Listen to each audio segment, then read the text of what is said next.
मेरी दीदी शादी के रात घर से भाग गई थी। पापा ने उसका दहेज ऊपर वाले कमरे में छिपवा दिया था और उसे ताला लगाकर बोले, अगर किसी ने उस कमरे को खोला तो मेरा मरा हुआ मुंह देखेगा। तभी सब घर वाले डर गए और कई सालों तक कोई उसका पास नहीं गया। एक रात पापा को दूध का गिलास उस कमरे में ले जाते हुए देखा तो छुप के पीछे से गई और जो कि कमरे के अंदर झांका तो मेरे पैरों तले जमीन निकल गई। मेरा नाम मानसी है, मैं इलाहाबाद में रहती हूँ। मेरी जिंदगी बड़ी अजीब तरीके से गुजरी थी क्योंकि मुझे किसी की हुई गलती का कर्ज चुकाना पड़ा। हम बहन भाई थे, 2 बहनें और फिर एक छोटा भाई। बड़ी बहन बहुत सुलझी हुई है और खूबसूरत थी और पापा की आंखों का तारा थी। मुझे भी अपनी बहन रिया से बड़ी मोहब्बत थी, इसलिए उसके जैसा बनना चाहती थी। अगर मैं आटा गूंथती तो मैं भी जिद करती मुझे भी आटा गूंथना है। वह खाना पकाती तो और पापा के उसके खाने की तारीफ कर देते तो मुझे भी हर हाल में खाना पकाना होता। यही मेरी सबसे बड़ी गलती थी। पापा अक्सर रिया दीदी को कहा करते थे कि तुमको बहुत फूंक फूंक कर कदम रखना है क्योंकि तुम्हारे छोटे भाई बहन तुम्हारी नकल करते हैं। वैसे रिया दीदी तो कोई गलती कर ही नहीं सकती, लेकिन वक्त ने साबित कर दिया ये सब हमारा वहम था। दीदी भी तो इंसान थी और इंसान की फितरत गलत और सही दोनों शामिल होता है। जैसा कि मैंने पहले बताया कि मेरी बहन बहुत ज्यादा खूबसूरत थी। जैसे ही उसने अपनी ग्रेजुएशन पूरी कर ली तो उसके हर तरफ से रिश्ते आने लगे। ऐसा लगता था कि रिश्तेदारों में होड़ लगी हुई है कि उसको हम ही अपने घर की बहू बनाएंगे और वे लोग बेफजूल में ही वो हमारे घर के चक्कर काटने लगे थे। पापा ने सोचा कि अगर एक घर में मैंने अपनी बेटी दे दी तो दूसरे घर वाले बिना वजह मुझसे नाराज हो जाएंगे। इसलिए पापा ने फैसला किया कि जहाँ कोई रिश्तेदारी ना हो दूर दूर तक वहाँ पर मेरी दीदी की शादी करेंगे। तब शायद मेरे पापा को इस बात का अंदाजा नहीं था वह कितनी बड़ी गलती करने जा रहे हैं। उन्हें चाहिए था कि दीदी की जिंदगी का इतना बड़ा फैसला करने से पहले उन्हें अपने पास बिठाकर उनसे दिल की बात तो मालूम करने की कोशिश करते। उनके सर पर हाथ रखकर एक बार तो पूछ लेने की, बेटी तुमने भी तो कुछ अपने भविष्य के बारे में सोचा होगा। मुझे बताओ, अगर दिल में कुछ है, मुझसे शर्म आती है तो अपनी मम्मी को अपना राज बता दो। मगर पापा ने इस मामले में घर के किसी भी सदस्य की मर्जी जानने की रत्ती भर भी कोशिश नहीं की थी। उन्होंने बाहर से ही बाहर किसी से बातचीत करके दीदी का रिश्ता तय कर दिया था और बाद मर्दों के बीच में शादी का रिश्ता पक्का हुआ था। एक दिन पापा ने मम्मी से आकर कहा कि मैंने रिया का रिश्ता पक्का कर दिया है। वह बहुत अच्छे लोग हैं, खाते पीते हैं, अमीर घर के हैं, हमारी बच्ची को खुश रखेंगे। मम्मी बिल्कुल चुप रह गई थी। सिर्फ मम्मी पर नहीं, हम पर भी बहुत तेज से बिजली गिर पड़ी थी। हम तीनों बहन भाई एक कमरे में बैठे हुए थे और एक दूसरे की तरफ सवालों की नजरों से देख रहे थे कि ये क्या हुआ और कैसे हुआ। खैर मम्मी कहने लगी, कभी ये कैसे हो सकता है। दीदी बिल्कुल सोच में पड़ गई थी। अगले रोज मम्मी हम बहनों के कमरे में आई थी। मम्मी कहने लगी, रिया अच्छे से तैयार हो जाना, आज लड़के वाले तुम्हें देखने आएंगे। दीदी शिकवा करने से अपने आप को रोक नहीं पाई। वह बोली, मम्मी मुझसे पापा से इस तरह के फैसले की हरगिज उम्मीद नहीं थी। तब मम्मी चौंक गई। उन्होंने रिया का हाथ पकड़ लिया और कहने लगी, मेरी बच्ची बताओ, अगर तुम्हें कोई और पसंद है या किसी ने तुम्हें से शादी का वादा कर रखा है, मैं तुम्हें उस बात की यकीन दिलाती हूँ। अगर तुम्हारी पसंद अच्छी हुई तो मैं तुम्हारी शादी उसी जगह करवा दूंगी जहाँ तुम कहोगी। दीदी ने ना में सर हिला दिया और बोली, नहीं, मैं ऐसी बात नहीं कर रही हूँ। मगर फिर भी मेरे दिल को अजीबोगरीब वसवसों ने घेर लिया है। ऐसा लगता है कि ये शायद मेरे लिए खुशियाँ लेकर नहीं आएगी बल्कि मेरा मुकद्दर भी बर्बाद बन जाएगी। मम्मी तो दीदी की बात सुनकर तड़प उठी थी। मम्मी बोली, ऐसी बातें करने से पहले ये भी नहीं सोचा कि माँ के दिल पर क्या गुजरेगी। वे लोग दीदी को देखने के लिए आ गए थे। उनमें एक बूढ़ी औरत थी और एक जवान लड़की थी। उन्होंने बताया कि उनकी माँ को कोमा में है, इसलिए दीदी और बहन आई हैं। मम्मी दीदी मानसी को भी अपने साथ ले गई थी। तो लड़की की दीदी ने दीदी को बहुत प्यार किया था। वह लड़की भी अच्छी लगती थी। उसने तो अभी से मानसी को भाभी कहना शुरू कर दिया था। फिर जाते हुए लड़के की दादी ने दीदी मानसी को हाथ में पैसे रख दी थी। सच कहूँ तो मानसी मेरे दिल को बड़ी तसल्ली सी मिल गई है। तुम बताओ रिया, तुम्हारी क्या राय है? दीदी तो जैसे मारे शर्म के लाल हुए जा रही थी। उनके गाल तो बिल्कुल लाल लाल हो गए थे। दीदी बोली कि मम्मी, मुझे इस रिश्ते से कोई एतराज नहीं है। फिर तो जैसे हमारे घर में खुशियाँ का माहौल हो गया था। कोई नहीं जानता था कि खुशियाँ बहुत जल्द गम में बदलने वाला था। सब कुछ बहुत अच्छे तरीके से चल रहा था, कुछ भी गड़बड़ तो नहीं थी। दीदी भी खुशी खुशी हर चीज में हिस्सा ले रही थी। वह अपने हर चीज के जोड़े में बैग में रख रही थी। अपने जूते भी उन्होंने तो अपने पसंद के लिए थे। सिर्फ इतना ही नहीं बल्कि बारात के लिए अपनी मर्जी का पार्लर भी खुद ही किया था। सब कुछ अच्छा भला तो चल रहा था। किसी के दिमाग में ये भी गम नहीं था कि दीदी अपने दिल में क्या ठान कर बैठी हैं। घर वाले सब बहुत खुश थे। मैंने तो हफ्ता पहले ही ढोलकी का इंतजाम कर लिया था। मम्मी ने मुझे मना भी किया था कि लड़कियों की शादी पर इतने दिन पहले ढोलकी नहीं बजाई जाती, मगर मैं कहाँ मानने वाली थी। ढोलकी की हम लोगों ने बहुत बजाई और दीदी बहुत इंजॉय करा करती थी, बल्कि अपने फरमाइश पर अपनी मर्जी से गाने भी गवाया करती थी। मुझे तो यूं की लगता था कि अगर शर्मो हया अरे नहीं आती तो खुद भी हमारे साथ बैठकर गाने लगती थी। खैर वक्त गुजर गया और दीदी की बारात का दिन आ गया। दीदी बहुत महंगे पार्लर से तैयार होकर आ गई थी। उन्होंने अपना पसंदीदा लहंगा पहना हुआ था। थोड़ी देर बाद बारात भी आ गई थी। मैंने दूल्हा को देखा तो मेरा मुंह तो खुला का खुला ही रह गया। दूल्हा तो बहुत ही खूबसूरत था और हैंडसम भी था। तो सोचा कि जाकर दीदी को बताती हूँ कि आपकी किस्मत तो बहुत शहजादियों जैसा है। मैं भागकर अपने कमरे में आ गई तो वहाँ दीदी नहीं थी। मैं हैरान थी कि अभी तो मैं दीदी को यहीं छोड़कर गई थी, अब वह कहाँ चली गई। मैंने उनकी तलाश में मम्मी के कमरे में गई तो वह भी खाली पड़ा था। मेरी फिक्र बहुत ज्यादा बढ़ गई थी। मैं जल्दी से बाहर आई और मम्मी को ढूंढने लगी। मम्मी मेहमानों की खातिर में लगी हुई थी। मैं मम्मी का हाथ पकड़कर कोने में ले गई और कहा, मम्मी, मानसी दीदी कहाँ है? मम्मी बोली, अपने कमरे में होगी। मैंने कहा, वह कमरे में भी नहीं है। मम्मी ने मेरा हाथ झटक दिया और बोली, यहीं कहीं होगी। पीछे हटो, मुझे मेहमानों से मिलने दो। वह इस अंदाज में बात कर रही थी जैसे उन्हें किसी चीज की गलत होने का अंदेशा ही न हो। तब मैंने मम्मी का हाथ पकड़कर झकझोर दिया था। मैं बोली, मम्मी, मुझे बहुत घबराहट हो रही है। मम्मी भी चौंक गई थी। मम्मी बोली, तुम्हारी घबराहट तो मैं दूर करूंगी। मम्मी मेरे साथ आ गई। हम दीदी को एक कमरे से दूसरे कमरे में और दूसरे कमरे से तीसरे कमरे में ढूंढते रहे, मगर वह ना मिली। मम्मी के चेहरे का रंग उड़ गया था। तब जयमाले का टाइम हुआ और जयमाले के लिए शोर होने लगा था। तो पापा कमरे में आए और उनकी आंखों सुर्ख हो रही थी। शायद उनके अपनी बेटी की विदाई का गम हो रहा था। इतने में उनकी चहेती बेटी उनकी इज्जत को तार तार कर गई। पापा कहने लगे, जल्दी से मानसी बिटिया को लेकर चलो, वहाँ जयमाले का टाइम हो रहा है। मम्मी रोते हुए बोली, कपिल, मानसी नहीं मिल रही है। पापा बड़ी हैरत से मम्मी की तरफ देखने लगे और बोले, क्या मतलब कि मानसी नहीं मिल रही है? यहीं कहीं होगी। मम्मी रोते हुए बोली, मैंने घर का कोना कोना छान मारा है। मम्मी तो दिल पर हाथ रखकर दहाड़े मारकर रोने लगी।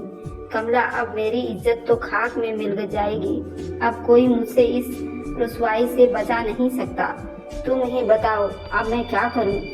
लोगों का सामना कैसे करूं? कैसे जाकर बारातियों से कहूं कि बारात वापस ले जाओ, क्योंकि मेरी बेटी ने मेरी इज्जत नीलाम कर दी है। मम्मी भी रोए जा रही थी। बोली, कपिल, आप बिस्तर पर जाकर लेट जाओ। मैं कोई ना कोई बहाना बनाती हूँ कि मेरे पति की तबीयत खराब हो गई है, ऐसे में अपनी बेटी को विदा नहीं कर सकती हूँ। पापा बोले कि कमला, तुम्हें इतना हौसला है मम्मी ने अपने आंसू पोंछते हुए और कहने लगी, आपकी इज्जत बचाने के लिए कुछ भी कर सकती हूँ। तब पापा चीख कर बोले, काश तुमने लड़कियों को भी अच्छी शिक्षा दी होती। मम्मी ने सबके सामने जाकर कह दिया था कि मेरे पति को दिल का दौरा पड़ा है, ऐसे में हम अपनी बेटी को विदा नहीं कर सकते हैं। आप लोग की बड़ी मेहरबानी होगी कि आज आप लोग बारात वापस ले जाए और फिर किसी दिन अपनी अमानत को फेरे डलवाकर अपनी सादगी से घर ले जाए। हर तरफ बातें होने लगी थी कि मम्मी ने तो खुद को कमरे में बंद कर लिया था। लोग तरह तरह की बातें कर रहे थे और हमारे पास उनका जवाब नहीं था, इसलिए हम सब एक ही कमरे में दुबके बैठे हुए थे। हमने कभी सोचा भी नहीं था कि मानसी दीदी के हाथों ऐसी बुराइयां सहनी पड़ेगी। मम्मी बोली, कपिल, इस तरह आपकी तबीयत खराब हो जाएगी, बच्चा तुम्हारी मदद करेगा। पापा बोले, तुम तो बात ही मत करो कमला, तुम्हें मेरी इतनी फिक्र होती तो अपनी बेटियों को लगाम डालकर रखती। मम्मी बेचारी बहुत शर्मिंदा हुई जा रही थी। पापा ने सारा सामान छत वाले कमरे में फेंक दिया और उसको ताला लगा दिया और बोले, आज के बाद अगर कोई उधर जाएगा तो मेरा मरा हुआ मुंह देखेगा। उसके बाद हमारे घर में एक अजीब सी सूरत हाल थी। हर दफा एक दूसरे से नजरें चुराने पर मजबूर थे। पापा भी हम सब से छुप छुप कर रोते थे। जब वह नीचे आते तो बहुत थके थके से लगते थे, आंखें सुर्ख होती थी। मम्मी कहती थी कि तुम्हारे पापा हम सब से छुप कर छत पर जाकर रोते हैं। हमें तो ये लगता है कि दीदी की शादी का किस्सा खत्म हो गया, मगर 1 महीने के बाद हमें लड़के वालों की तरफ से फोन आ गया था। अर्जुन की दादी कहने लगी, इतना महीना हमने आपसे बातचीत नहीं की क्योंकि हम आपसे नाराज थे। बारात को आप लोगों ने वापस कर दिया था, मगर आप ठंडे दिमाग से सोचा तो आपकी भी कोई मजबूरी रही होगी। ये भी तो हो सकता है कि आपकी बेटी ने रिश्ते से इनकार कर दिया होगा और आपने अपनी इज्जत बचाने के लिए कपिल बेटे की बीमारी का बहाना बना दिया होगा। अगर ऐसी कोई बात है तो हमें उस पर भी कोई ऐतराज नहीं है। अगर आप अच्छा समझें तो आप कपिल से राय मशवरा करके हमें अपनी छोटी बेटी का रिश्ता दे दें, क्योंकि हमने बहुत घरों में रिश्ता ढूंढा पर आपके बच्चों जैसी वो बात न थी और हमें हर जगह मिलावट ही मिली। आपका घराना हमें अच्छा लगा है, इसलिए हम चाहते हैं कि किसी न किसी तरह हमें रिश्तेदारी आपसे हो जाए। मम्मी कहने लगी, ठीक है, मैं कपिल से राय मशवरा करके बताऊंगी। मम्मी ने अपना फोन बंद कर दिया और मुझसे बोलने लगी, रिया तुम कहो तो रिश्ता मंजूर है। मैंने अपने कंधे उचक दिए और कहा कि दीदी के जाने के बाद पापा ने जिस तरह से मेरा जीना हराम कर रखा है, मुझे नफरत निगाहों से देखते हैं। मैं चाहती हूँ कि दिन से रात न हो और मैं यहाँ से चली जाऊँ और दोबारा यहाँ पर वापस लौट कर ना आऊँ। मम्मी मेरे गले में अपना हाथ डालकर रोने लगी, बोली, बेटी हमारे नसीब है ऐसे ही किसी की सजा हमें मिलती है। तुम्हारी माँ के साथ भी ऐसा ही हुआ था और तुम्हारे साथ भी ऐसा ही हो रहा है। मैं चाहती हूँ कि तुम्हारी तकदीर बदल जाए, मगर मैं क्या करूँ? मैं तो खुद मजबूर हूँ, हमारे हाथ बंधे हुए हैं। मम्मी इस कदर टूटी हुई थी कि मुझे ही उनकी हिम्मत बनना पड़ी। मम्मी से बोली, मम्मी आप नाराज मत हो, सब भगवान पर छोड़ दो, अच्छा करेगा। मैं उठकर अपने कमरे में चली गई थी क्योंकि पापा के घर वापस आने का वक्त हो गया था। आज मेरा दिल अजीब सा धड़क रहा था क्योंकि आज मेरी किस्मत का फैसला हुआ था। जैसे घर का दरवाजा खुला, मैं अपने कमरे की खिड़की में आकर बैठ गई। पापा घर आए। पापा ने पहले इधर उधर देखा और आंगन को खाली पाकर वे दबे पांव कदमों में किचन में चले गए थे। मुझे उनके अंदाजा पर हैरत हुई। फिर थोड़ी देर के बाद जब किचन से वापस आए तो मुझे उनके हाथ में दूध का गिलास नजर आया। पहले इधर उधर देखते रहे, जैसे वे काम बड़ी समझदारी से कर रहे थे। वे किचन में आ गए और किचन से एक गिलास दूध लिया और फिर धीरे से सीढ़ियाँ चढ़ने लगे। और फिर छत पर चले गए। मैं बिल्कुल हक्का बक्का बैठी रह गई। ये सब जो अभी मेरी नज़रों से देखा था, ये सब क्या था? ये बिल्कुल आम सी बात थी, मगर पापा के खुफिया अंदाज ने उसे खास बना दिया था। मुझे फिर उस बात की भी फिक्र हुई कि मम्मी पापा के आने के बाद कमरे से बाहर क्यों नहीं निकली थी, क्योंकि अब वह जब काम से वापस आया करते थे तो मम्मी सब कुछ छोड़कर पापा के पास आ जाया करती थी। उसने खाने का पूछती थी और फिर ताज़ा रोटियां बनाकर देती थी। मैं दबे कदमों से मम्मी के कमरे में गई तो पता चला कि वह तो सो रही हैं। खैर पापा आधा घंटे के बाद छत से उतर आए थे। उनकी हालात अजीब सी हो रही थी। मैं ये सब अपने कमरे की खिड़की से देख रही थी।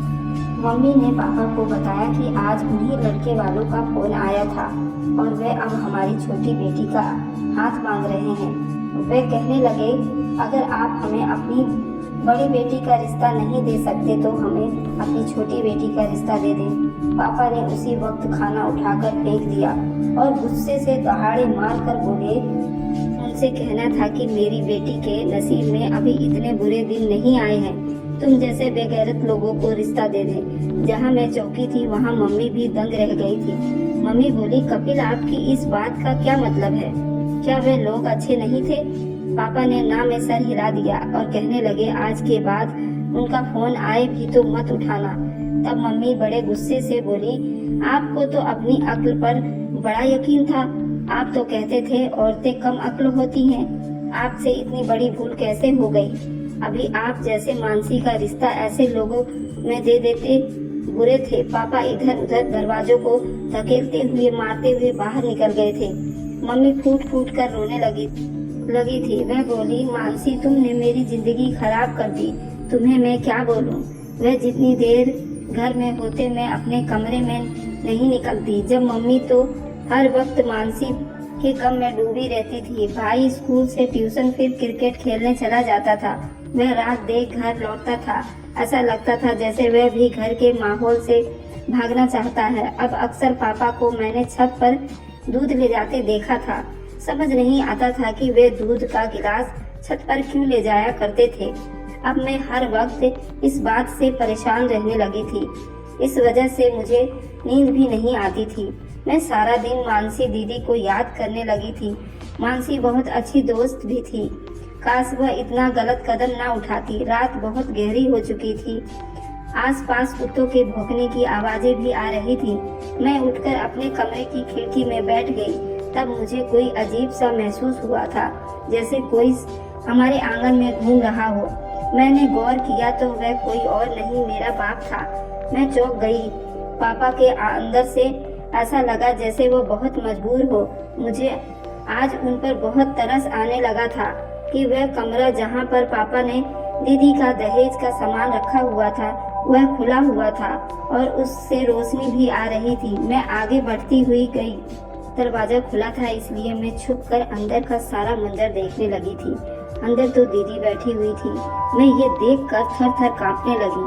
पापा दीदी को निवाला बनाकर खिला रहे थे। दोनों चुप थे, मगर उनकी आंखों में आंसू बह रहे थे। ये सब क्या हो रहा था? मेरे समझ से बाहर था। फिर बड़ी देर पापा ने बोला, तुम मेरी बड़ी बेटी नहीं हो। मानसी दीदी बिल्कुल पापा के ऊपर चिल्ला पड़ी। इसलिए पापा मेरे साथ ऐसा कर रहे हैं कि मैं उनकी औलाद नहीं हूँ। क्या आप ये घिनौनी हरकत रिया के साथ कर सकते थे? पापा जल्दी से बोले, मानसी मैं तुमसे बहुत प्यार करता हूँ, मगर तुम ये जानती हो कि मैं ये सब कभी रिया के साथ नहीं कर सकता था। मानसी दीदी रोने लगी थी। वह बोली, मुझे वजह जाननी है। आपने मुझे इस कमरे में बंद क्यों कर रखा है? तो बोले, सुनो, आज मेरे पास भी बहुत वक्त है। मैं तुम्हें वैसे भी, तुम तो सारा दिन वैसे भी बेहोश हो जाती हो, मगर ये जो रिया है ना, उसकी वजह से मैं कभी भी ज्यादा देर छत पर नहीं रह सकता था, क्योंकि मुझे डर था कि कहीं वह मुझ पर शक न हो जाए। रात के उस पहर सब सो रहे हैं, इसलिए आज मैं तुम्हें सब कुछ बताता हूँ। मानसी, हम 2 भाई बहन थे, एक और मैं और एक मुझसे बड़ी बहन जो मुझसे पूरे 7 बरस बड़ी थी। इसलिए उनकी शादी पहले हुई थी।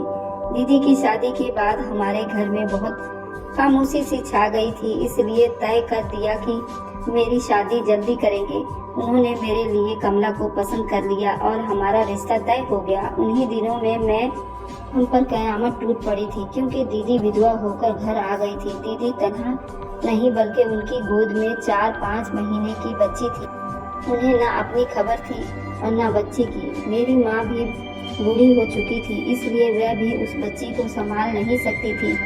कमला ने तुम्हें हाथों हाथ लिया और तुम पर इतना प्यार निछावर किया। मैं भूल ही गया था कि तुम मेरी बेटी हो या भांजी।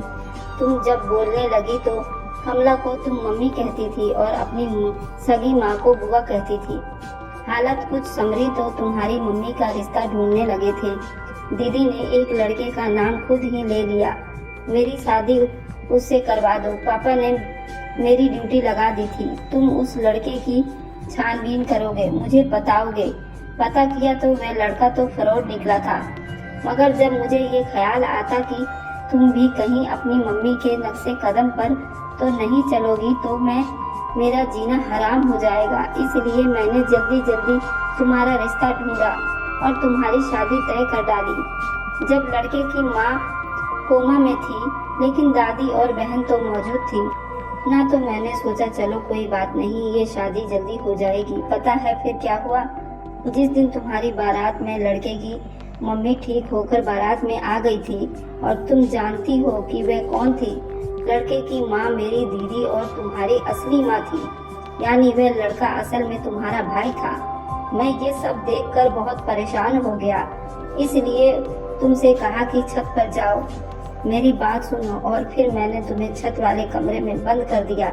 मैंने सोचा था कि सुबह तक कमला को सारी सच्चाई बता दूंगा, और फिर ख्याल आया कि मैंने तुम्हारी माँ की शादी नहीं होने दी थी और वह घर छोड़कर भाग गई थी। अब तुम्हारी शादी भी नहीं हो सकती थी। मुझे डर था कहीं तुम भी अपनी माँ की तरह घर से भाग गई, तो इसलिए मैंने तुम्हें यहाँ पर बंद रखा। मत समझना कि अपनी बहन की बेटी को कैद करके मैंने अपनी औलाद से प्यार करता हूँ। जिस दिन से तुम्हें मैंने कैद कर रखा है, रिया से भी मैंने बात करना छोड़ दिया है। उस पर भी मैं बहुत सख्ती से दिखाता हूँ। मानसी दीदी जैसे एकदम से होश में आ गई थी। मैं बोली, अगर अब मैं घर से भाग जाती तो मैं आपकी इज्जत खाक में मिल जाती, मगर आपने मुझे यहाँ बंद करके भी अपनी इज्जत को खाक में मिला दी है। लोग तो यही बातें करते होंगे कि मानसी घर से भाग गई है, तभी तो बारात वापस लौट गई है।